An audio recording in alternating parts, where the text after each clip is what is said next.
எல்லா வருஷம் மாரியும் இந்த 2025 வந்து அவ்வளவா சொல்லிக்கிற மாரி இல்ல. ஏன்னா, நாங்க படாத கஷ்டம் இந்த 2025ல தான் பட்டோம்.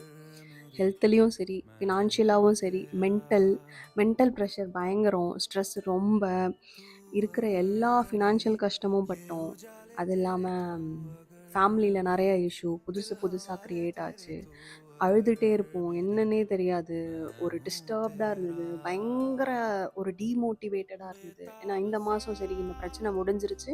ஸோ நெக்ஸ்ட் மந்த் சரியாயிடும் அப்படின்னு பார்த்தா, அப்போ ஒரு புதுசா ஒண்ணு கிரியேட் ஆகும். ஏறாத ஹாஸ்பிட்டல் இல்ல, பண்ணாத ஸ்கேன் இல்ல. ஸோ இது எல்லாமே முடிச்சுட்டு சரி இப்பதான் ஓகே செட்டில் ஆகி உட்காந்துருக்கோம். ஹோப்பிங் ஃபார் பெட்டர்மெண்ட் இன் 2026. எனக்கு மட்டும் இல்ல, நெறைய பேர் நெறைய ஹர்டில்ஸ் கிராஸ் பண்ணி தான் வந்திருப்பீங்க. ஸோ எல்லாருக்கும் ப்ரே பண்ணிக்கிறேன். நல்லதே நினைப்போம், நல்லதே நடக்கும். தேங்க்ஸ் ஃபார் வாட்சிங். பாய்.